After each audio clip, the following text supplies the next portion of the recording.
Decorating Pages is a podcast dedicated to taking you behind the scenes of the designs of your favorite TV shows and films. Each episode, I'll be sharing design stories from some of Hollywood's most famous sets, interviews from set decorators, production designers, directors, and actors about creating the look of TV and film, about their design inspirations, and stories that take sets from page to screen.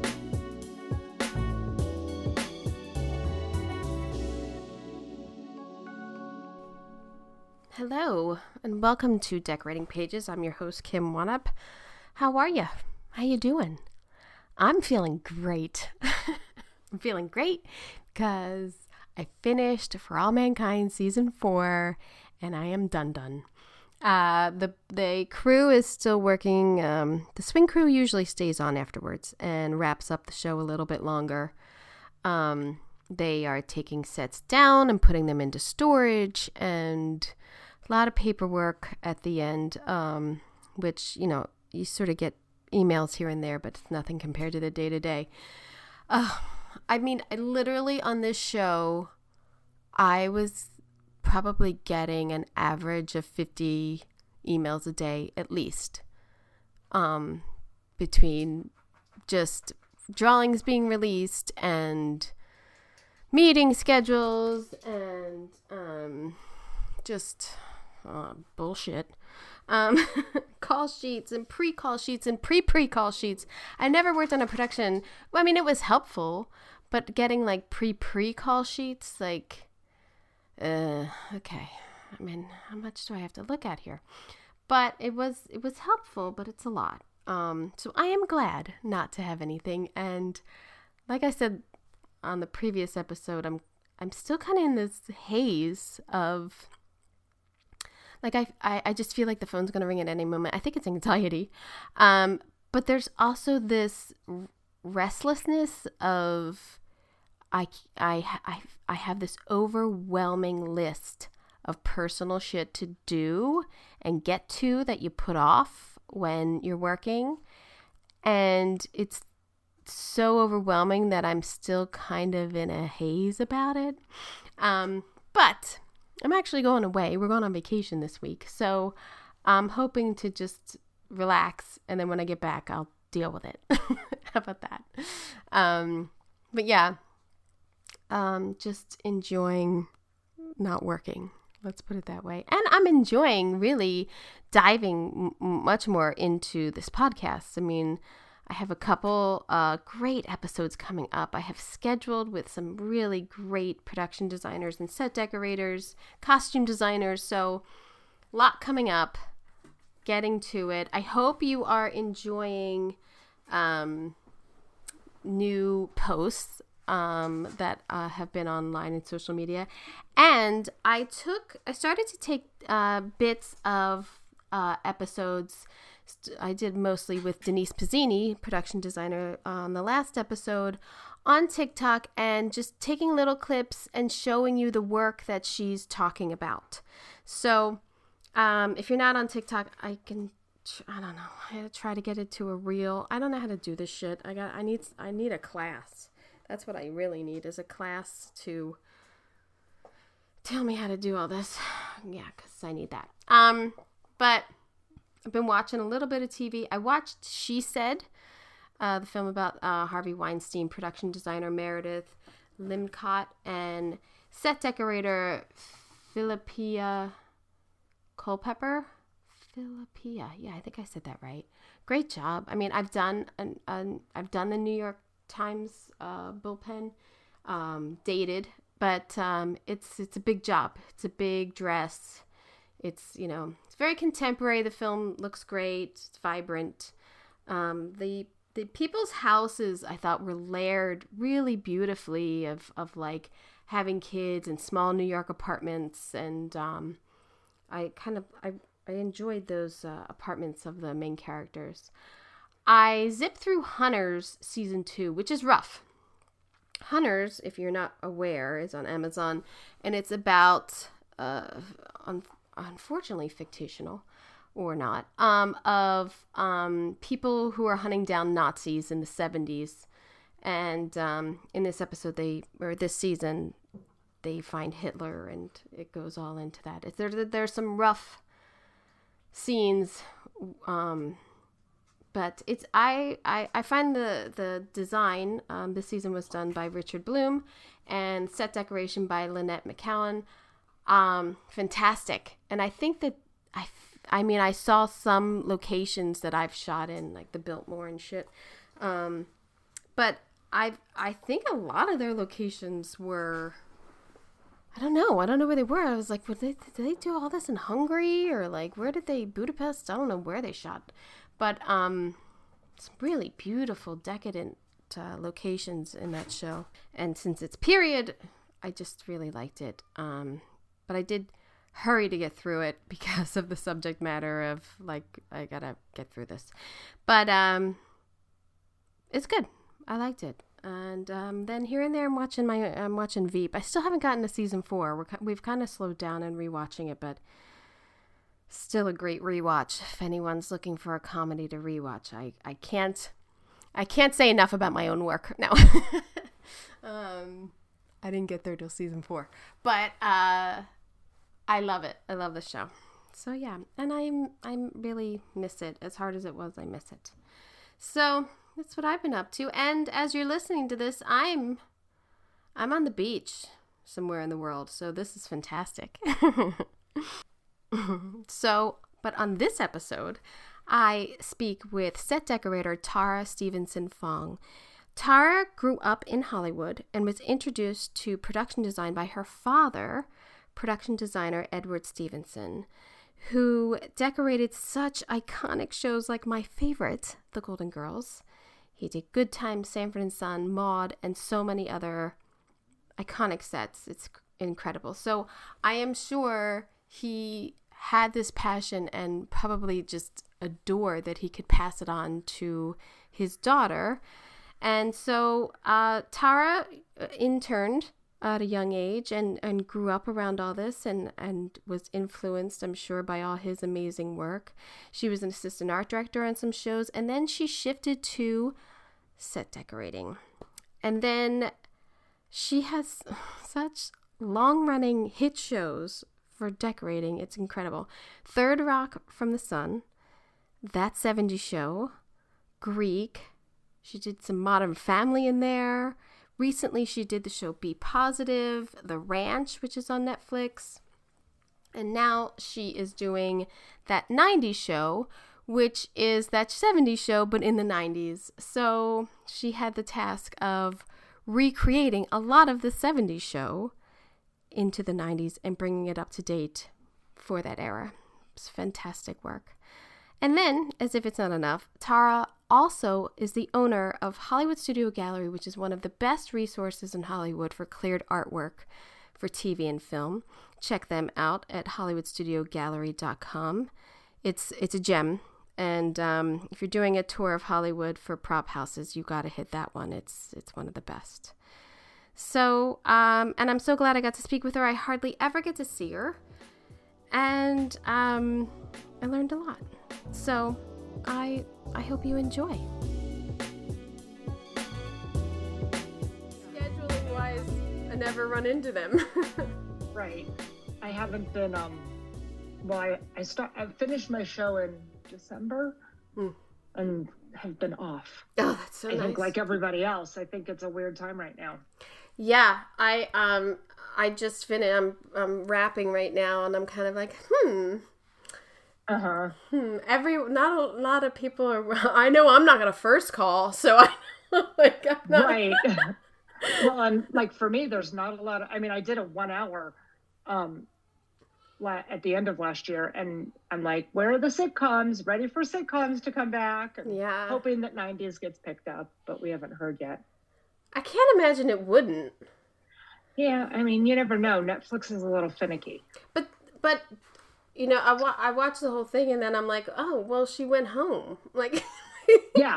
Then I'm like, it's it's all about summer break. So who knows what they're gonna do? Hopefully, they'll bring us back.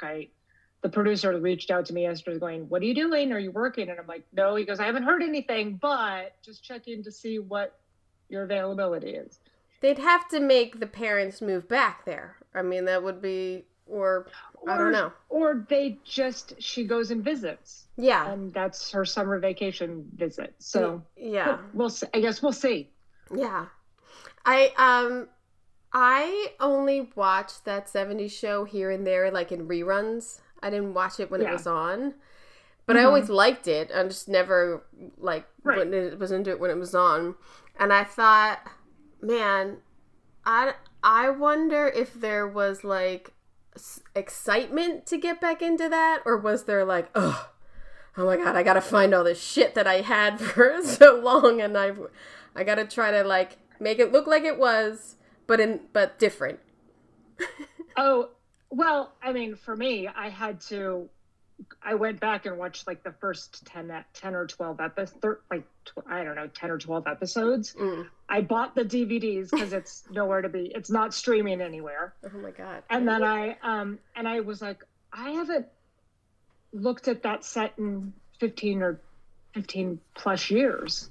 Right. And so for me, I was like, what was in there before? I mean, the basics I kind of understood and knew what I was looking at, but it had been so long since I had revisited those sets and were on them on a daily basis that I couldn't remember everything. And when I read the pilot episode of the 90s show script, it said, the basement's pretty much unchanged, but all the living room furniture is now in the basement. And I went, oh, I'm never going to find that fabric. And where am I going to find that? And wait, I have to kind of recreate the basement, which, where am I going to find all those items that were in there? Because I was really particular about trying to it needed to feel nostalgic and comforting. Yeah. So a lot of the elements still needed to be there.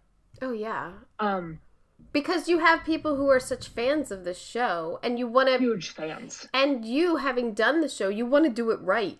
You don't want to be like, oh, that's, whatever. They didn't know. It's whatever. But when you did it yourself, you're kind of like, no. I can look back at pictures and kind of... Some of it comes back to you.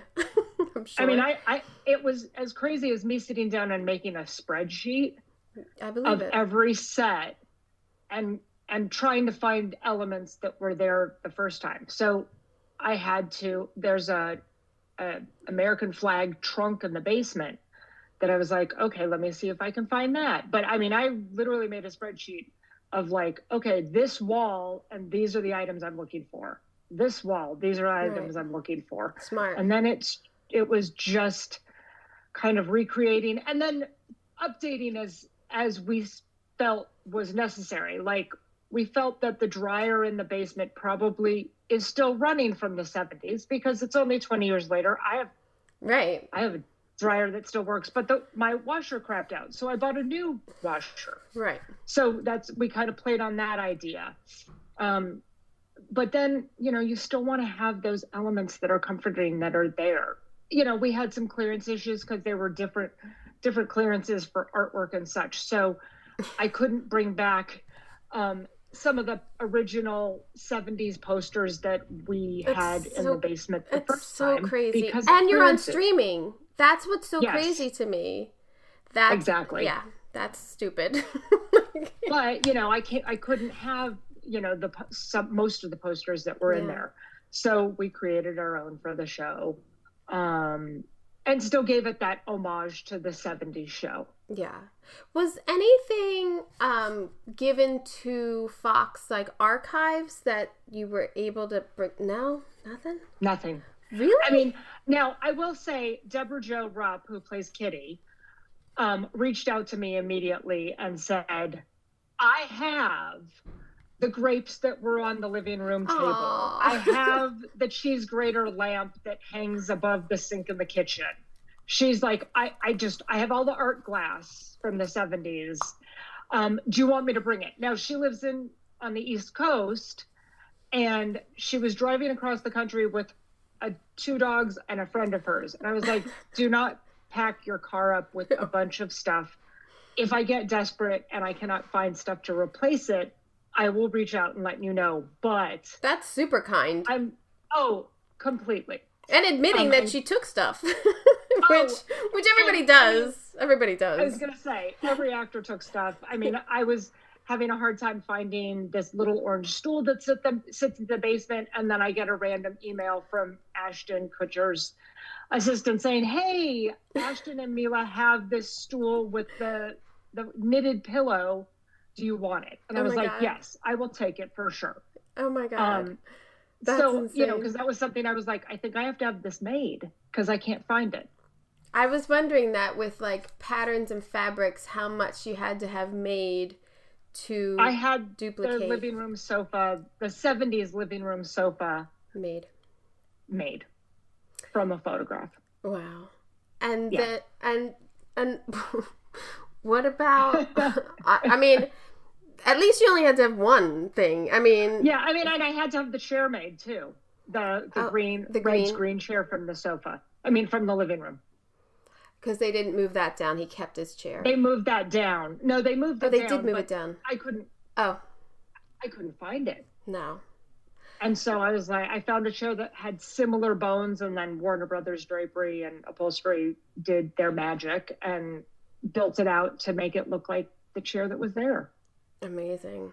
I wish it, you know, it's funny. I was, when Topher came on set, cause he was in the pilot episode, he's like, oh, I had the basement sofa. And I was like, that little love seat. So he goes, yeah. And then my wife made me throw it out. And I was like, well, rightfully so. It's kind of junk when we had it on the set. Yeah, really. 20 years ago. It did like how many years, how many hundreds of episodes. And then you took it and 200 episodes on that show. God, that's a great and I will run. have to say, I mean, Bill Gregory was the one who did the pilot and the first 10 episodes, and he did a beautiful job. And I always want to give him credit on where credit's due, because he created an atmosphere that then I felt I stepped into, and I was the steward of his work. Yeah.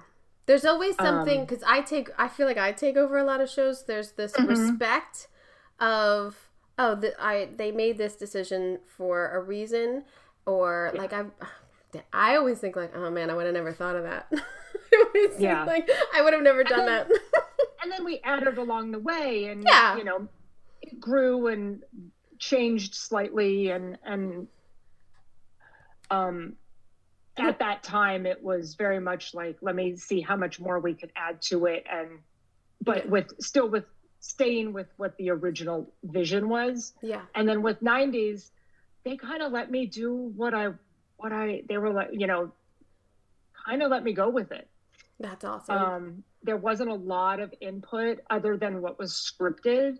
And then Greg Grande was the production designer on it. And he and I worked hand in hand with colors and wallpaper. And then from there, I just kind of went on themes and did a lot of 90's research, which wasn't a huge decade of design. No. And it's all over the place.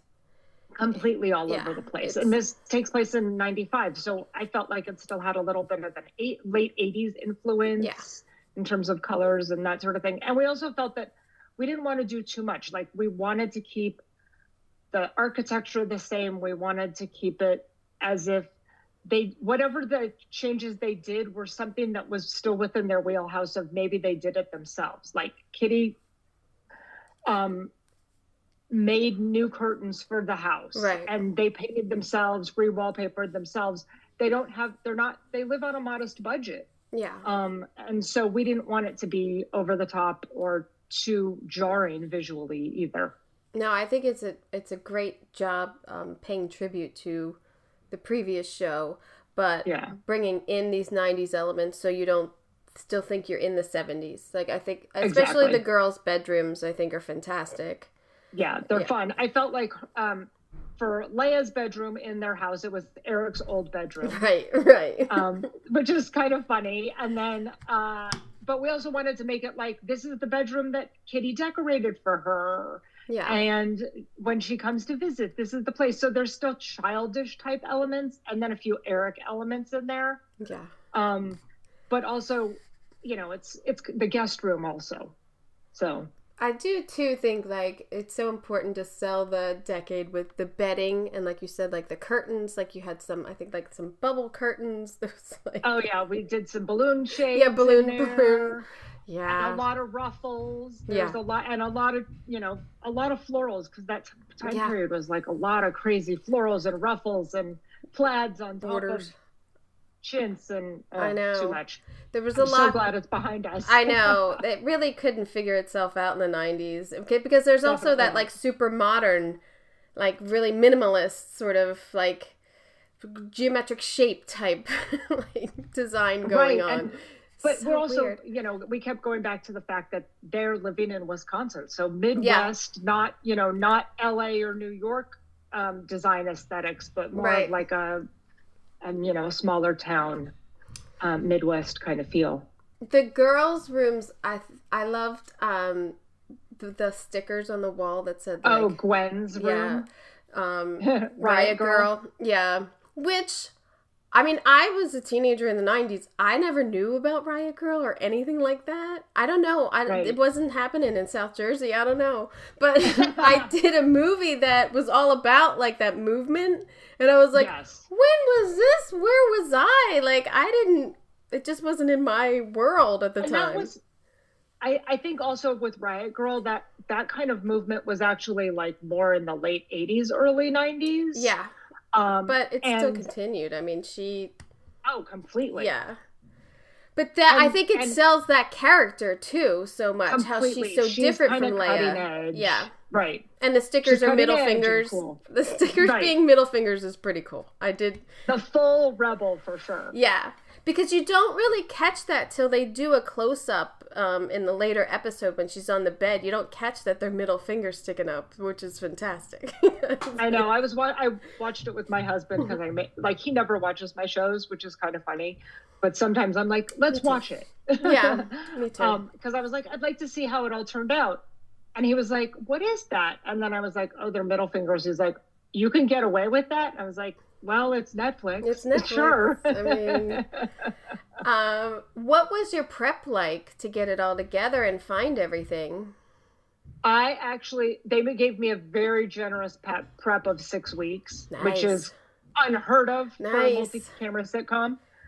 And it was like kind of hitting the ground running and like going to a lot of antique malls and thrift stores and Habitat for Humanity restore shops looking for furniture that I could buy and reupholster. Yeah.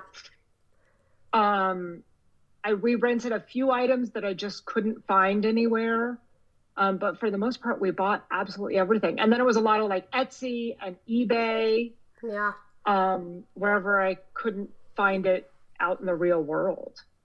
When is it the same setup as that 70s show? Like, I don't know. Is it still an audience or is it still like... We actually were an audience show. Like, wow. We're still in the pandemic in terms of production. So we're all wearing masks and everything. And this is the first multi-camera sitcom that I've been on since we've gone into the pandemic that had a live studio audience. Yeah, I was wondering if you guys did it. Well, that's great. Yeah, which is really fun. And the response that you get when you shoot a multi-camera sitcom in front of an audience is completely different than when you pre-shoot it without an audience. Yeah. I mean, and the response was crazy. The energy, I'm sure. I mean, you can hear it when, Ashton or like Topher come in, like seeing the old characters, or even Kitty. I mean, they love, they love the parents. Anyone who was there was probably a huge fan of the show.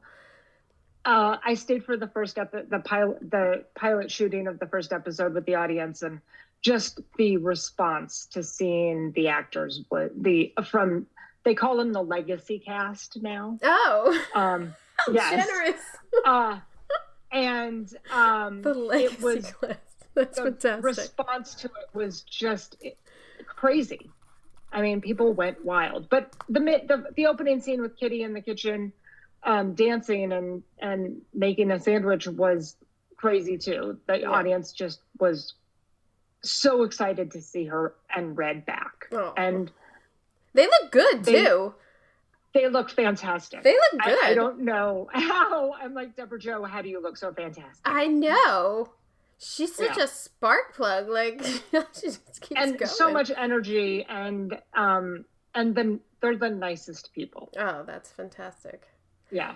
Do you shoot on like a Tuesday? What was your... We shoot on a Friday. You shoot on a Friday. We're a Monday through Friday show. Yeah. So you would get new scripts Monday, or do you have more time? Or did you get the whole season? Times. Sometimes we had several episodes in advance. Oh, that's great. Here and there, or we'd have outlines, so we kind of knew what we were getting into on a week to week basis. We'd have at least a week of prep, which is nice. Yeah. And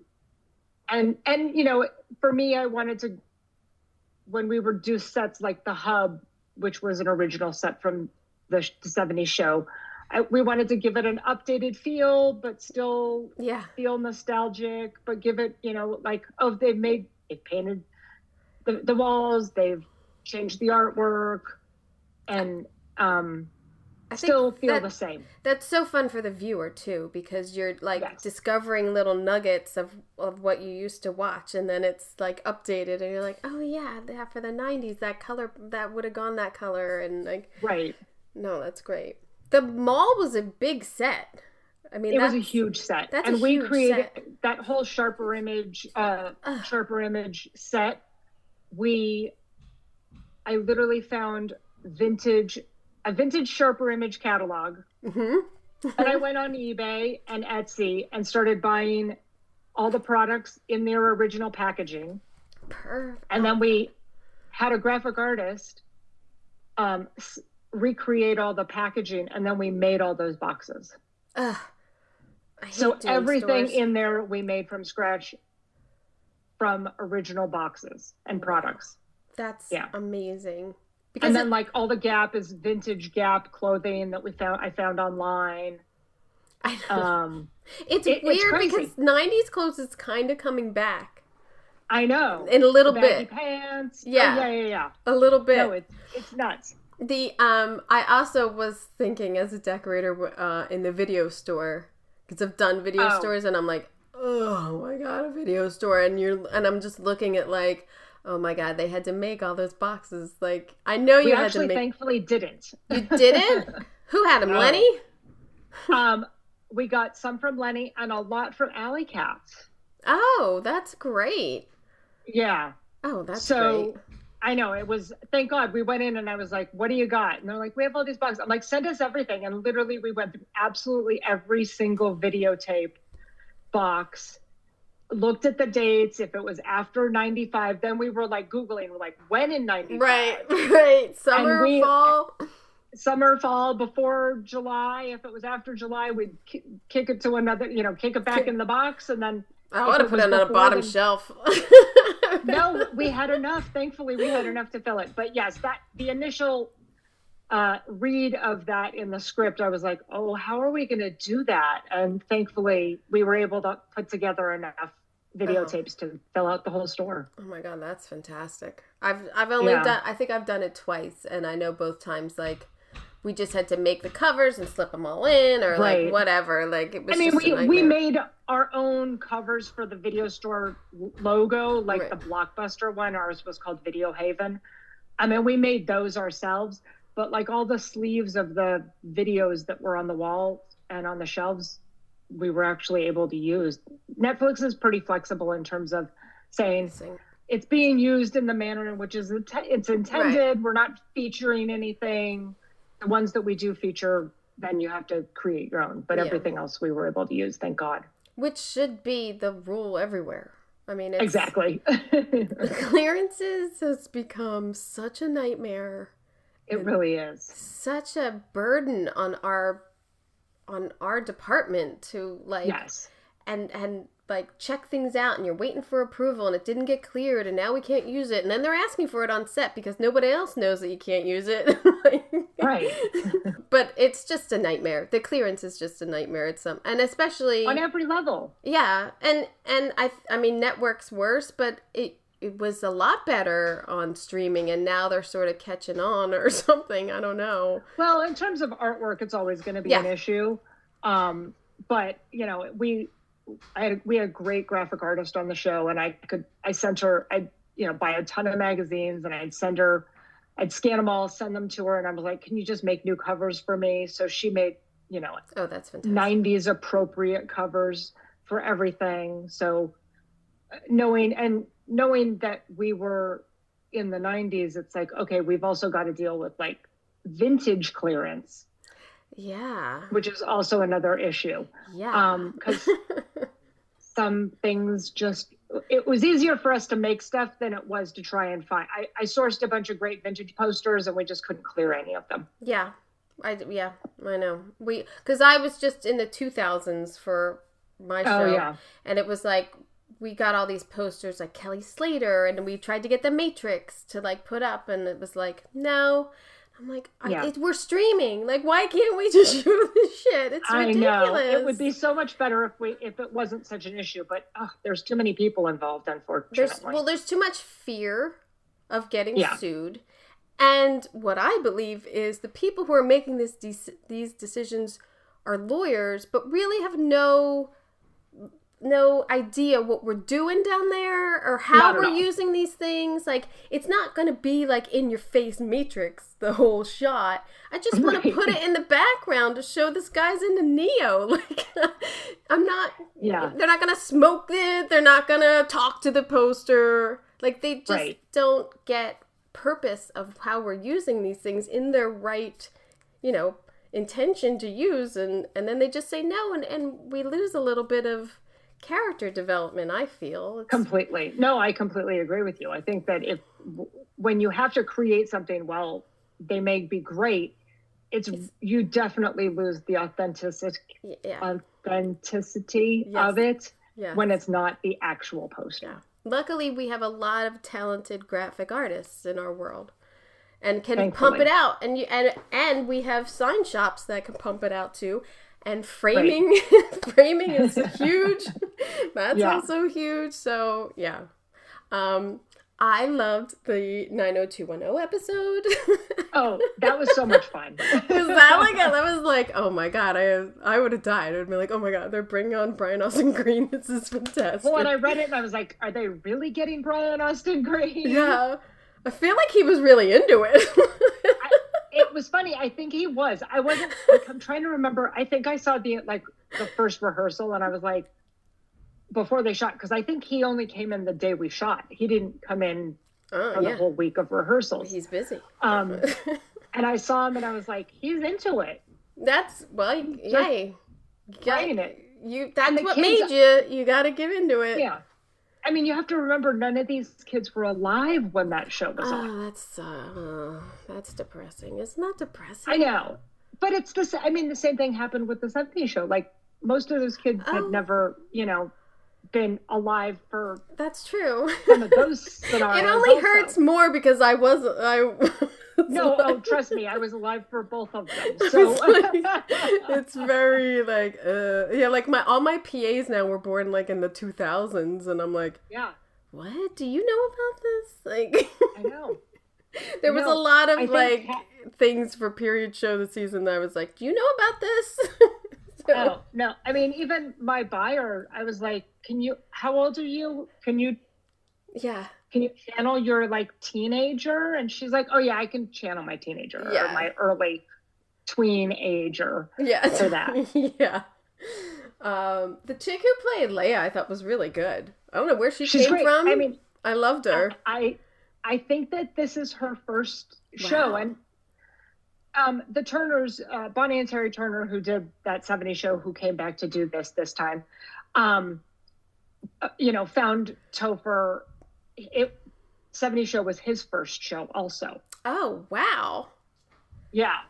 So good for him. So Callie, who plays Leia, this is her first show as well. That's great. Kind of an unknown, which is cool. Yeah, that's cool. That is great. Did you guys film, this is probably not, but did you film on the same stage? No. I wish we did. I was wondering that. It's funny, because the sets were set up the same, with the house to the right of the audience and the basement to the left. Mm-hmm. It felt very we set it up the same way so that it was, again, nostalgic to the way it was on the 70s show. But when Mila and Ashton were on the show, they came in for like a day or two of rehearsals. And on the old stage, they used to walk through the garage, out the back door, and then it would connect to like the stage door that goes up to their dressing rooms. And Mila walked through the garage, through the back door, and went, oh wait, this isn't the same stage. So there was, where's my room? Where's my room? How do I get to my dressing room? And we're like, oh no, you got to go the other way. They're on the other side of the stage this time. But it was funny that way, because you're like, oh wait, they dropped right back into it fairly quickly. It all just comes back to you. Totally. Yeah. Even with 15 plus years behind us. That's crazy. And such a phenomenal run for that show. I mean, and just 8 years. I mean, and in reruns, living on, and then streaming or whatnot. And then I think I watched the pilot of the 80's show. I did that also, Yeah, which wasn't really a spin-off of the 70's show, just like it was just the 80's show. Yeah, it was a one-off that they tried to do like kind of on the heels of the 70's show, but it didn't have any crossover characters or it wasn't a spin-off. So I felt that it, while it was fun to do, it definitely didn't find its footing at all. And then you've also kind of had to recreate Mad About You, right? Yes. I mean, that's huge. It was huge. Yeah. I got the call to do Mad About You, the reboot. And I was like, okay, are we doing the same thing? And, again, it was, Paul Reiser and Helen Hunt had a heavy hand in how they wanted it to feel and look, but they wanted it to be similar. I know. Exactly. I'm out. Yeah. So there was, it was a lot of show and tell and keep it the same, but change it, update it, get it into the 2020s, so to speak. And it was a challenge. It was fun though. I really am proud of those sets. I wish that the show had continued on, but whatever. Yeah. I thought, because I was looking again at them, they're beautifully done and they're complete. Yeah. They're nostalgic, but updated again. Like, exactly. You reuse things, you get new things, but people have the same style and you really kept with that. And I thought it looked gorgeous. I love that apartment. And the layout of it, parts of it were a little weird where I was like, I don't understand why this was like this, but okay, we'll just keep they wanted the layout similar with like updated furniture, but I was like, oh, well, we should still have, not everyone gets rid of every piece of furniture they ever had. No. And so that was the feel of like, let's keep some of the pieces, update some pieces and give it a little bit of a modern feel.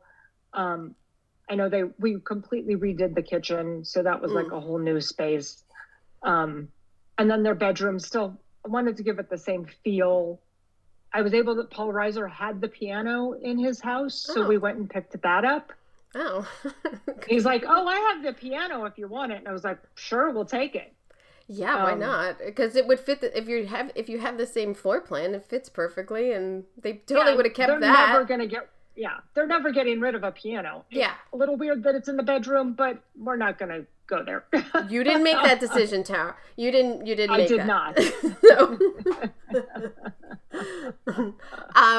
And then I was looking. You did Greek with. I did with my friend who I haven't seen in person in ages, me either. 15 years. Corey. I just have been on the same lot with him for 9 months and I still haven't seen him, but I'm going to get him. No. I'm going to get him this week, Corey Lorenzen. I'm going to get him. Miss him. I adore him. We just sort of keep in touch, and I know that I was on Radford when you guys were doing Greek. And you were in like it was like a basement set. It was so weird. So weird. That space was originally supposed to be a parking garage for the stages above it. I believe it. And then then at some point a movie came in and was like, we need stages. We'll just convert this parking garage into a stage. No. Which never felt really weird. It was weird. What made it so weird was that the ceilings were so low, and every time you walk into a soundstage, the ceilings are huge and gigantic because they got to get grids and lights and everything up there. But I just remember going in and being like claustrophobic of like, there's no space up there. Like, how is everything getting done? It's so weird. Somehow we did it. And they look great. I mean, they look great. Those were really fun sets. Yeah. I mean, dorms and like you had that great woodwork and like fraternity houses and sorority houses and like a big yard for giant parties. Yeah. That was fun. And we shot all over that lot and made it look like our campus. It was such fun. And I love working with Corey. He's fantastic, and we keep missing each other. When he'd call me and be like, "Are you available?" No, got a job. Yeah, I know. And then when I'm working, he's not, or not working, he's not working either, or something. I'm like, "Come on, when is it going to happen again?" Well, that money train that he's on of the Goldbergs is ending, so. I think he's going to be available soon, so we'll see what he's got. See what's coming up for him. Yeah, he's great. So I did a movie with him in Albuquerque in like early 2000, mid 2000s, and that's how I know him. Right. Well, because did you do Fanboys? Fanboys. I did Fanboys with him, and it was such a bond. It was so awful and such a bonding experience that we've never really. Like, we just love each other because we got through it. Right. You got through the trenches. Yeah. And then you had a magnificent run also on 30 Rock. I mean... on Third Rock from the Sun. 30 Rock, sorry. Third Rock from the Sun, Oh, it's okay. Because I just wrote down 30. So, sorry. I loved that show. I loved it. I loved that show. I loved it. I loved John Lithgow. I loved everything. It was so quirky and stupid, and I laughed out loud all the time. I loved that show. I loved the show. I loved the people. The Turners who did that 70's show also created Third Rock from the Sun. And genius. It was an amazing run. Everyone had such an amazing experience. The producer, Patrick Kenlin, we were all standing around one day and he's like, it'll never be this good again. Oh, that's how I feel about Parks. Yeah. Well, I know that feeling. Yeah. And we said that at the end too. It'll never be like this again. Right. That's sad. Well, I mean, I did that 70's show with the same producers again. But you had that. That's a feeling. I mean, it's kind of the same, but you had that early on. For someone to say that's kind of like, I had that in like fairly early in my career. It's golf downhill from here. Like, no. It was wonderful when the Turners walked through the 90's show sets the first time. Like, they got tears in their eyes because they're like, you brought us home. Oh, that's fantastic. And that was my goal, was to make sure that they, like, it was all about making them happy. And it's interesting because their daughter's also a producer on the show as well. So it's like a family affair. And I was like, Lindsay, who's their daughter, was like a teenager when we were doing Third Rock from the Sun and that 70's show. And now she's a writer, producer. God. It's like amazing to have kind of the whole family involved. And know that I was able to like bring them back to what was so fantastic the first time. But you come from a family of people working in Hollywood. I mean, you have a legacy. You have a phenomenal legacy. And here is what's so crazy to me. I got a puppy last week. Congratulations. What kind? He's a mutt. I don't know what he is. He looks like a dachshund. Yeah, perfect. And so I asked my 4-year-old twin boys, okay, what are we going to name him? First they said Rocky. I said, I already had a dog named Rocky. Can we pick something else? And they said, Benson. Oh, my God. Benson. And I was like, How funny. Benson. Where did they get that from? I have no idea how they came up with that name. But then then organizing this talk with you, I looked and your dad had done Benson. I was like, this is crazy. Like, this is crazy. Because when I looked up Benson to show my husband, because he has no idea what that show was, I immediately looked up the designer. I was like, oh my God, this is so crazy. I'm talking to his daughter. Like, this is insane. But I just was just a weird moment of like, oh, that's so weird. But Benson, we have a Benson somewhere. I think there he is. He's sleeping. He's exhausted from his walk. Cutest little guy. But yeah, Benson. And I mean, looking at your dad, I mean, the role of shows your father had and that you learned from, I'm sure, were exposed to all of them, must have been fantastic and exciting. Yeah, I mean, my whole life was pretty much growing up around my father and his work as a production designer. Yeah. And I mean, I've been on, every studio lot my whole life. He mainly did multi-camera sitcoms, but he started in like live television. He has an Emmy for An Evening with Fred Astaire from, I think, 1952. It's amazing. That's amazing. So he worked up until 1994, I believe. Wow. So he had a very full career, and he worked before An Evening with Fred Astaire also with live television. So, I mean, he saw the transition of everything, but, Soap, Benson, Golden Girls, Empty Nest, Baude, Good Times, all the iconic multi-camera sitcoms that, people grew up with in the 70s, 80s, and early 90s. Hey, I should ask you, when they're redoing those, aren't you pissed that you're not doing them? Kind of, but not. It's funny. I mean, Steve Olsen does. They're tributing to the work so much. I mean, they really are. Right.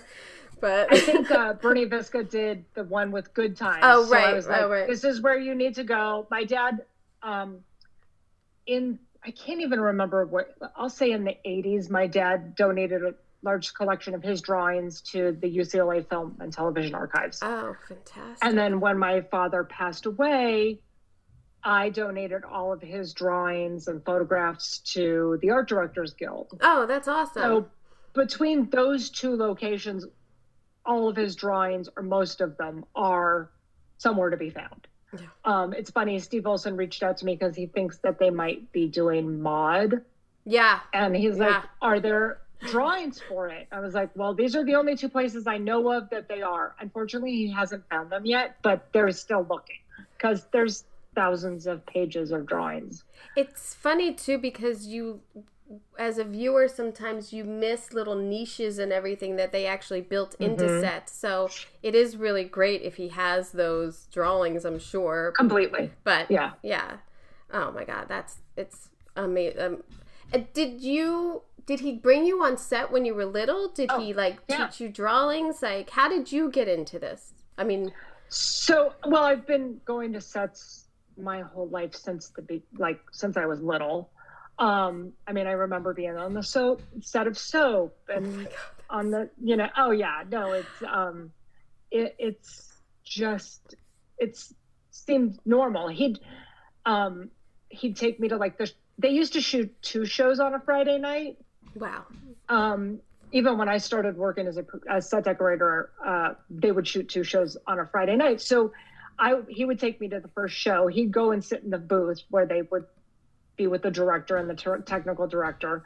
And I would sit in the last row in the audience seat, and I would sit and watch the shows as a kid. Oh my God. So, kind of around it my whole life. When I was in high school, I wanted to be a graphic artist, and kind of was trying. I was like, I'm not going to be in the entertainment industry. I don't want that.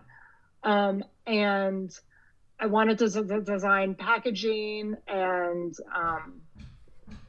graphics. And then when I was in college, I started taking art classes and kind of was not really, I had heard that graphic arts was a very compacted industry that was filled with people. And I was like, maybe I don't want to do this.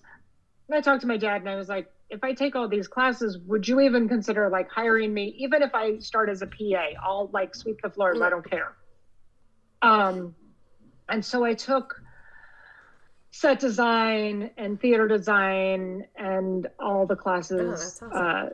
Drafting and rendering and that sort of thing in college. I was a fine arts major. And after I graduated, I was like, what can I do to help? So he had me like drawing stages and, oh, that's great. And like helping wherever I could so that I kind of could get experience. Right. So I was doing a little of everything. And a little bit of, I had done some kind of shopping during summers in high school, for decorators because they were non-union shows. So I didn't need to be a union person.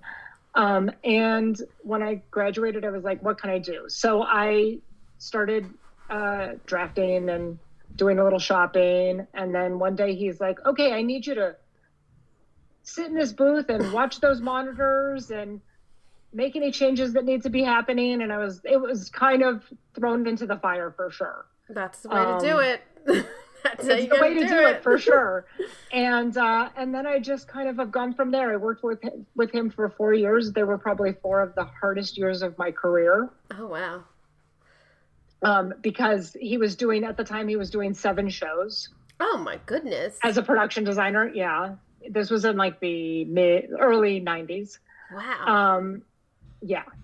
And he had great assistant art directors on all the shows. And he was like, you're going to be the assistant art director on this. But that also meant that I was the decorator. So I was drafting all the plans, overseeing the construction, and going out and shopping it and set decorating it. I think he got some cheap labor there. He definitely got some cheap labor there.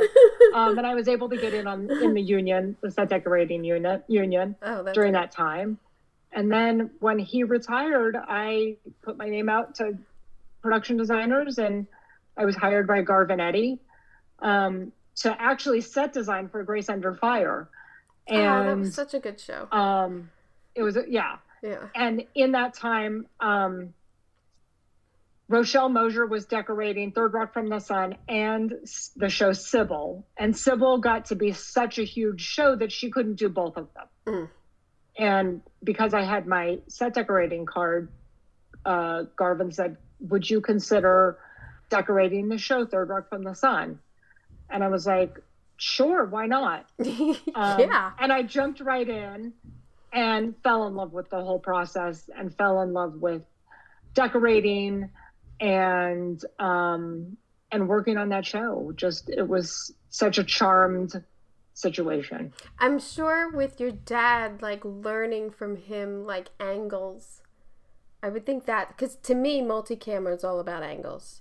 And like those weird walls that like, oh, that's weird in an apartment. Why would they have that? But it's for camera angles and like showing emphasis on those walls in decorating or like, always the most important thing is where's the sofa going to be or, you know. Right. It never makes sense to me. I'm like, why is the sofa facing away from the fireplace? That's just how it is. Doesn't matter.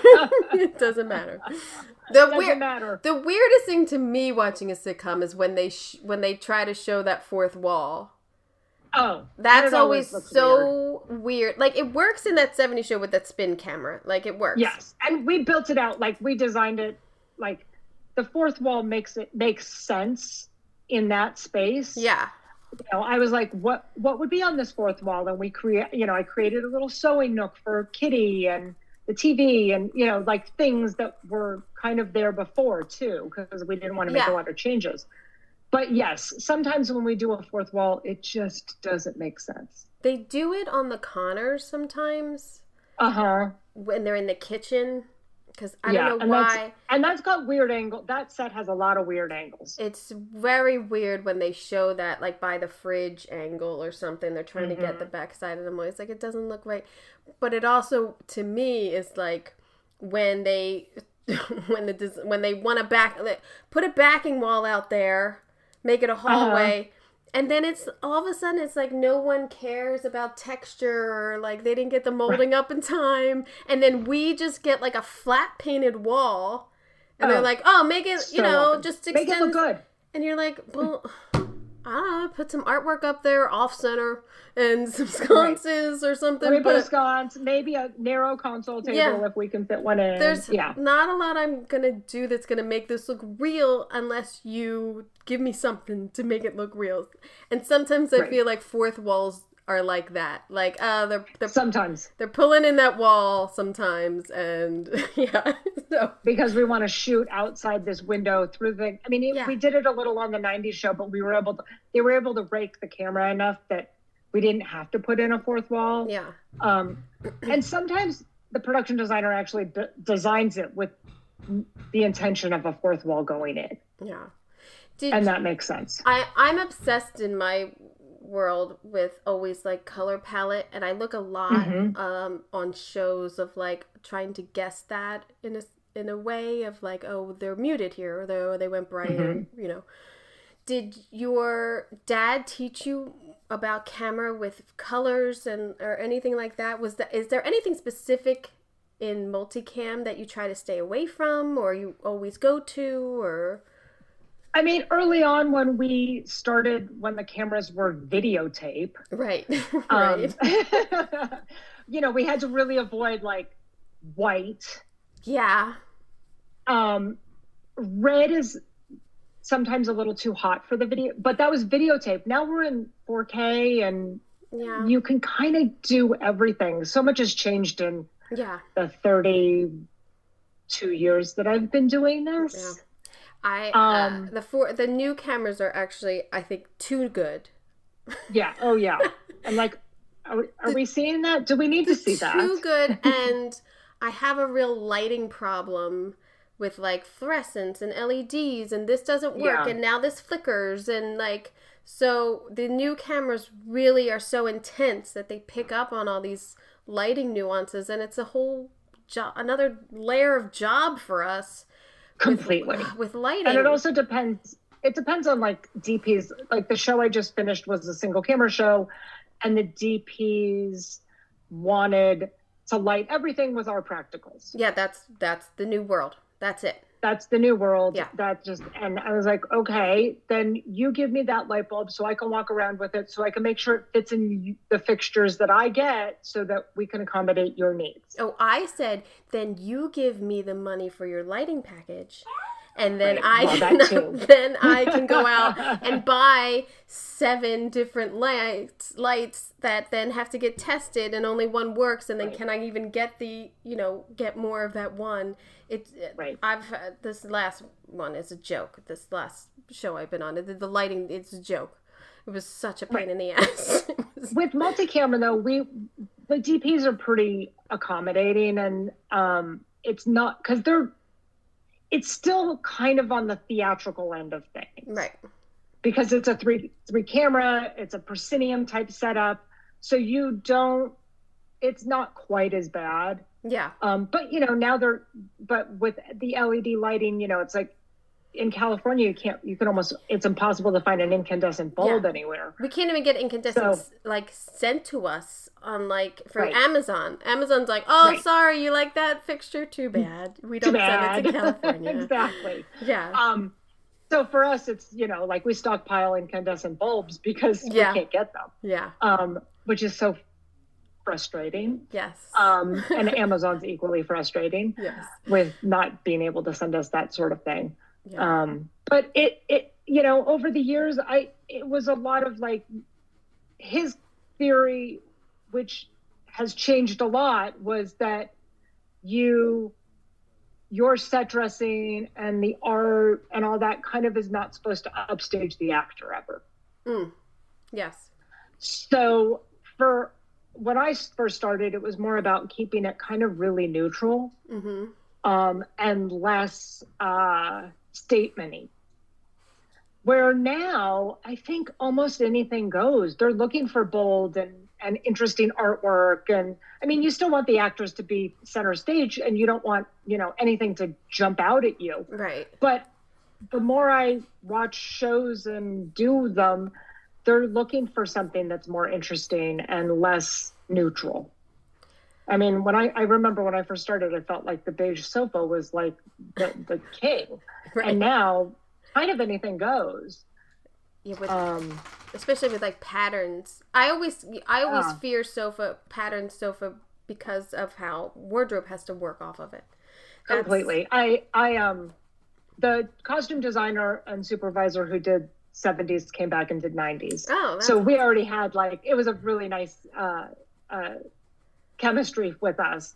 And so as I was finding fabrics and all that, I'd send them the samples or pictures of everything so that they knew that what they were getting into. But even when we moved the living room sofa into the basement, I was like, here's the fabric. And then they were like, can we do something with the Afghan, which played predominantly in the 70's show living room?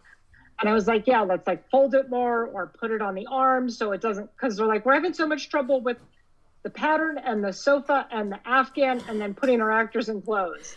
Yeah. Because those palettes aren't 70's and 90's are not the same. And they don't go together at all. Yeah, they don't. But when I watched it, I didn't find anything distracting. I didn't, even some of the boldness of their clothes, when they were on the sofa, I didn't feel it just, the characters were in it. I don't feel like it distracted. It was great. No, I don't think it was distracting at all either. I think it all worked really cohesively, and they did a fantastic job with the wardrobe too. Once again, it's just fun, amazing. It's ugly, but it's fun. Yeah, to see. But it's fun. Yeah, and quirky, and I was like, oh, I remember that. There's something more enticing or nostalgic about 70's wardrobe than completely. 90's wardrobe. There's just I actually find that the 70's wardrobe is far more fun. Yeah. As is so much of the decor of the 70's was so fun and crazy, and the color palette was far more interesting than the 90's. But in this, while we were creating the 90's show, it was trying to be as accurate as possible, but still have fun with it. Yeah. I achieved. I loved it. Yeah, and funny too, my brother a couple of weeks ago was like, are you watching that 90's show when it first came out? And I was like, no. He's like, you should, because that's when you grew up. Because he's 10 years younger. So he's like, you should watch that, because I was like, yeah, I'm gonna get to it. I'm like, right. There's so much programming these days. I know. It's great. It's so hard to keep up with it. It's so great. I mean, it's great. It's great. It's keeping us all employed. It is. And I think it makes award season really hard. It makes it really, because everything's really good. Everything's been elevated so much. It's really hard to narrow it down. And for TV, I mean, film is always extravagant and you got the budget and whatever and the time-ish. Completely. But TV, I mean, it's nothing like in the 90's, really. I would assume you would say that too from doing a sitcom in the 90's and now. Don't you feel like it's as for lighting or the design or whatever, it's just different. It's changed so much. Yeah. I will say that there's so much programming, even in with the streaming services, the programming has just got to the point where you can't keep up. No. I don't know where shit is. I don't remember. No. I'm like, oh, I watched, but what was that on? And then it takes me 10 minutes to be like, oh. You gotta Google where it's on. Oh, wait, that's on Hulu? Oh, shit, I don't remember. Right. I don't remember where I watched something. That's what really bothers me. Right. The 20 minutes to get to what I was watching that I don't remember what I was watching it on. Completely. I mean, I know that in the 90's and 2000s when it was, multi-camera sitcoms were king, and they filled most of the programming on network television. Yeah. It was, far easier to be able to flip on the TV and see it if you were lucky that you had TiVo and you could record it. Yeah. But yeah, you're right. I mean, every night from 8 to 9 were two sitcoms basically, and then some networks 9 to 10. I mean, did 4, right? Yeah, it was fantastic. Yeah, it was like, are you one of the first? Because you did The Ranch. Wasn't that one of the first multicams? It was on streaming, Netflix. Right? Yeah, it was the first multicam on Netflix. Was that like an experiment where you were just like, I don't know how this is gonna go? Like, I don't. Well, it's funny. The producer who produced that 70s show actually produced The Ranch. And it was with Ashton and Danny again. And the director, David Traynor, did that 70s show as well. So it was a little bit of old home. I think there were like 11 of us that had been on that 70s show that then transferred over and did The Ranch. Oh, that's awesome. Prop Master was the same. And that was an experiment for Netflix for sure to see, do we want to get into multi-camera sitcoms and what's the reaction to it? And it's funny, when I went to watch that 90s show, in the top, they give you like suggestions of like top suggestions or top shows. Oh, yeah. And The Ranch is still trending. Oh, yeah.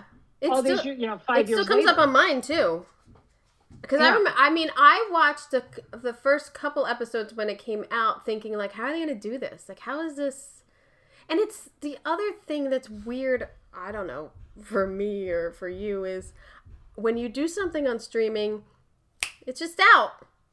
And then you don't know if it sucked or, it's into top 10 this week. And then we don't know what's going on over there. So we have no idea. I have no idea how Netflix gauges their ratings. And it's frustrating because, here we are right now. The show dropped a week ago, 90s show dropped a week ago. Yeah. And it's still trending, and it's still, I don't know if it's still number 1 today, but do they consider that a success? I don't know. And we're all sitting and waiting to find out. It's very anticlimactic. It really is. Like, I remember, when I was on 70 show or Third Rock from the Sun, and you flip open the paper to see where it's rated. Yeah, like every Thursday, the Nielsen's came out, right? It was like every Thursday. Like now, Nielsen's still do network television, but that doesn't mean anything. I don't know. I don't know. It's very anticlimactic when you do something really on streaming. For the creative people, I feel. I don't know. Yes, for sure. But when you get something that's going to be on streaming, you're like, oh, sweet. Like, there's something like, clearances will be a little lighter, or the money's a little better, or, the schedule will be a little, but some of them are really low budget, but... Right. And then also, it's... Oh, go ahead. No, it's just not as exciting. And when we did The Ranch, I think now, these days, they usually just pick up for 10 episodes. Yeah. We were doing 20 episodes a season. Oh, they treated it like a real deal. They treated it like a network sitcom and did 20, but we would shoot 20 episodes and they would drop 10 at a time. They were going out. Oh, yeah. That's was it like 2016, 17? That's when they were spending it. Right, exactly. And it was, I felt with that show, they really wanted as authentic as possible. The sets, John Schaffner designed fantastic sets. That indoor-outdoor that you had was fantastic. The driveway. Oh my God, it was fantastic. Yeah. And then when we would do snow, it was just beautiful.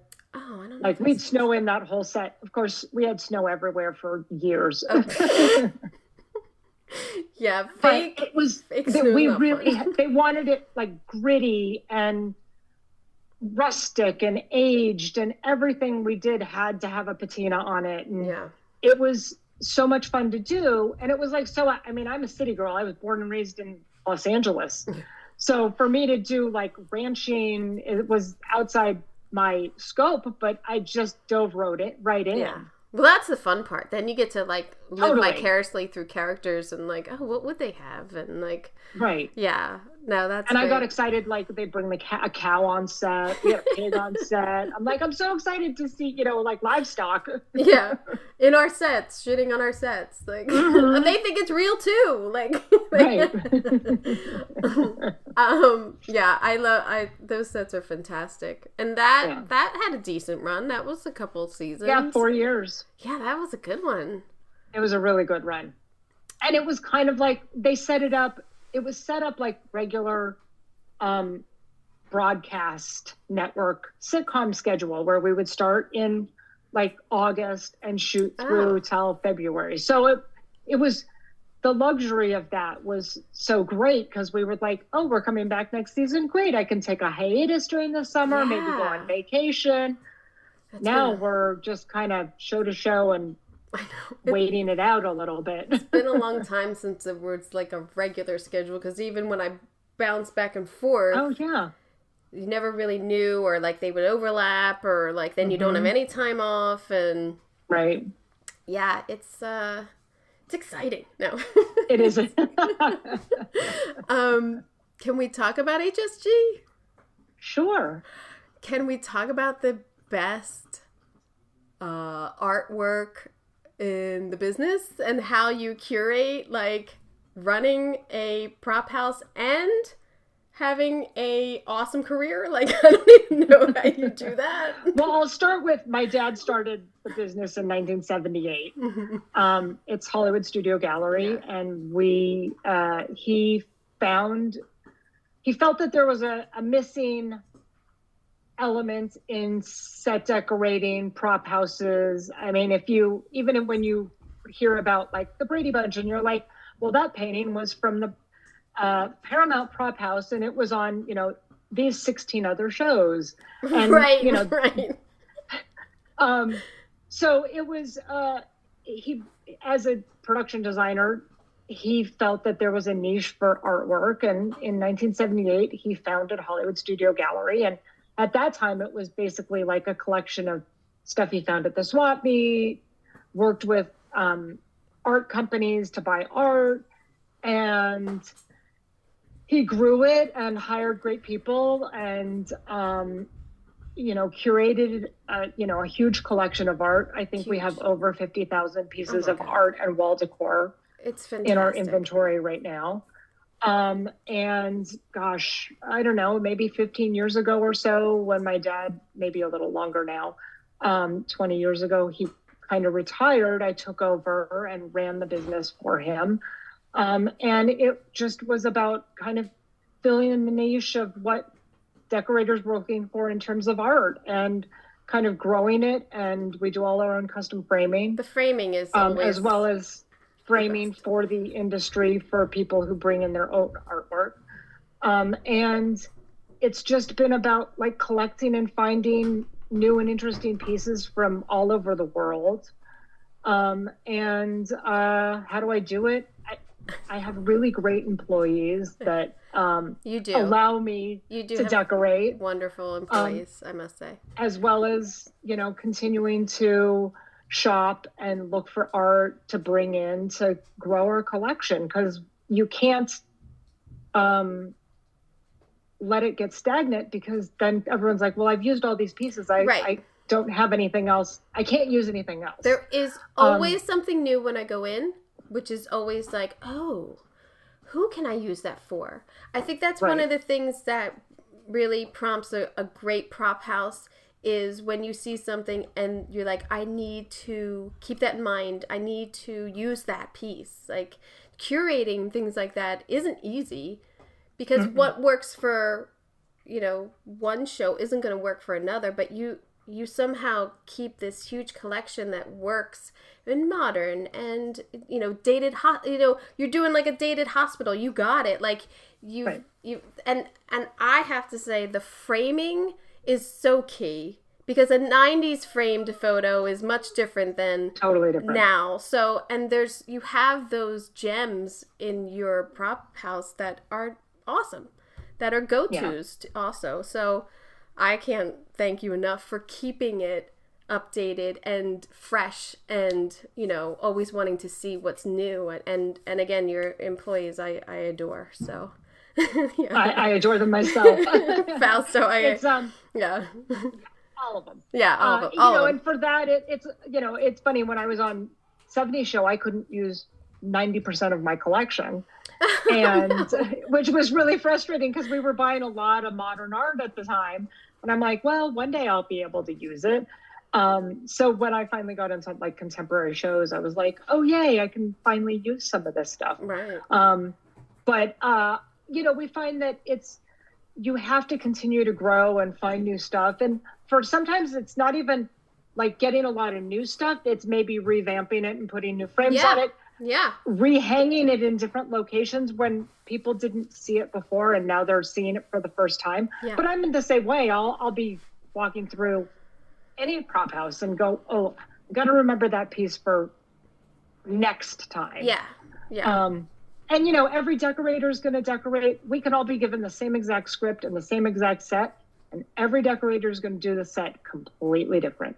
And that's the beauty of what we do. Yeah. Well, I like I said, I look at other people's sets and I think, God, I wouldn't have done that. That's so smart. Like, right. I do that all the time too. I just constantly look at shit and I'm like, damn, that was good. I would have never done that. I would have just done this lazy, like, pedestrian way, and they upped it, and I didn't even think about that. So, yeah. And it's I that's why I respect our craft. It's like everyone brings something totally different to every set. Yeah. And the creativity that we all bring is, unparalleled. Yeah. I think too, with, the Hollywood Studio Gallery, just you also have collections. I wanted to talk about, like, duplicates or collections of artwork are so important. They're not all just like one-off pieces. Like, that helps so much when you're like, you're doing some, like, a hospital, you're doing, a office. You need things that are the same. A suite. Yeah, that's one of the things I always look for. Like, oh, there's 4 of these and there's 4 of these, and they work together. Like, look at this! Like, we made it all. Work. When we do our shopping. There's always great to have like a really fabulous one-off piece. Yeah. But more often than not, as we, shop for new art, we're always looking for a suite of at least 3 or 4 pieces. Yeah. Yeah. And then it's maybe 3 or 4 pieces, and then maybe 3 or 4 pieces of another piece, like art that might not be exactly the same, but then we can frame them all and they'll all work together in the same color palette. Yeah. So it's a process that we're very conscious in the way we accumulate and do our purchasing, because we want to be able to make it so that it'll be cohesive, work with potentially even other art that we have in the gallery already, and that you as a decorator can come in and be like, I need 8 pieces, and you're like, oh, here's 4 of these and 4 of those, and they all go together. Great. Yeah. I think too, you've in the past couple of years put everything online, which is super helpful. I know it's probably not great for everyone working there, and it's a little harder because, you see something online and you don't know. I don't know if it's available. Like, there's, you just see something and then checking, but that's the way we've evolved in our decorating. It's like, oh, I have a new set at 7 a.m. tomorrow. It's 4 o'clock. Are these pieces in? Can I send a truck right now? Like, because as much as we'd like to commit everything to memory, we don't. And having it online is fantastic. It's a great resource for us. So my father passed away 12 years ago this year, and after he passed away, knowing where the internet was going, knowing that all these most of the prop houses were going online, I was like, this is a priority. It's a huge undertaking. Huge. Oh my gosh. And it was for us. We needed to be able to photograph everything so that it was still color corrected, so that it actually looks like what it is. Because there's a lot of prop houses that have pictures of furniture. I'm like, that's not the same color online. Yeah. And so for us, there was a lot of accuracy that needed to happen to make a website viable for us. And I brought in a professional photographer to help set up the initial setup. He shot probably the first, I don't know, 5,000 photographs. Oh my God. Oh yeah. And I also didn't want to launch a website until I knew that I had like the bulk of our main floor photographs, so that it could be something that you could go to instantly. And then it's just been chipping away at it over the last, 6 years. But when we launched it, I felt it was so necessary. Now, what I also find is decorators and buyers still come in on a regular basis because somehow artwork, similar to like soft goods like curtains, is something that they want to choose themselves. Yes. A lot of the times I would say mostly HSG is the only prop house I do in person at this point. Right. Yeah. Because of the show and the schedule and all that. But if I'm, going, I'm going to go. I'll do the art. I'll go do the art, and we'll divide and conquer. But you're absolutely right. Seeing it in person is just, even because you guys even have the measurements online. Like you can scale it out. Like, all right, it's 45 inches. All right, that'll be great. And then you see it in person. And I think what happens more often is when you get there, you just see a different piece that'll work better. That's mostly what happens. It's not anything against that piece. It's just that I found something else that might work. And I also find, kind of on that similar tone, is that like more and more as we use buyers, it's like I get inspired by other pieces that I might not see. So if I'm out shopping in the actual prop house, I'll be like, I was thinking I wanted a white chair, but now I see this like blue chair, and that changes the whole trajectory of the whole set. That's it. The number one thing I tell the buyers is like, well, look, we're doing this muted palette. I want a beige sofa. Shoot, 4. Don't give me 10. Mm-hmm. Shoot like 4. And then if you see something else that you think this character might have, please shoot it, because it's exactly, I'm on the same page as you. It just throws you off and you think, God, that's a much better decision. What was I thinking with beige? Like, So, it completely is. But artwork's the same way. It's like you come in and you go, okay, I'm looking for a landscape. And then you're like, oh, but this abstract is even better. Yeah. It's HollywoodStudioGallery.com if anyone wants to go to that. And I can't thank you enough for keeping that up to date, because it's a gem. Thank you. It's something that when I took over the business, I felt that it was necessary to continue as a resource for the industry. It makes me I love art. So I've been around, I've been influenced my whole life. My dad, as a young, when I was little, my dad would be like, who's this artist and what did they do? And, that sort of thing. So he taught me really early on about art and art history and that's awesome. Architecture. And so it's in me. It's also a super cool building that you have. We rent. I wish we owned it. I love that building. This great Art Deco building. Yeah.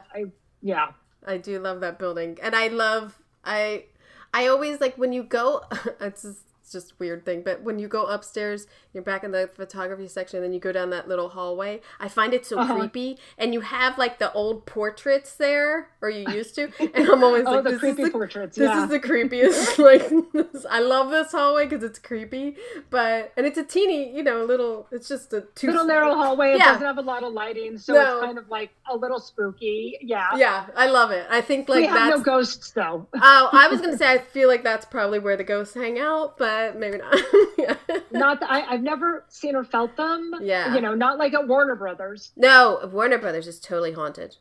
Totally. Totally but haunted. In a good way. I feel like in a good way. Oh, I feel like it's a lot of actors and actresses that didn't make it. And they're disgruntled actors, They're sitting up in that third floor, turning the lights on and off, and like... Totally. Yeah. But yeah. Thank you for doing this. Happy to talk to you. Oh, you're such a gem yourself. So thank you so much for doing this. I'm so in awe of your work at all times, and and I of you and your work and the prop house. I mean, always. We have there are other people with artwork. Yeah, and, it's they're funny. great. I still use them too. We share the love. I can't find everything at my own location. I share the love too, but you're the first place I go. That's it. I appreciate that. Thank you. If Fausto doesn't pick up that phone, I'm out. No, it's great, and it's a wonderful little just environment in there too, of like seeing other decorators, which is always nice. You have like a little room there for us to like sit and like customer room, sit down for a second, and have a moment. Yeah, and I have given the framing department very high demands and very short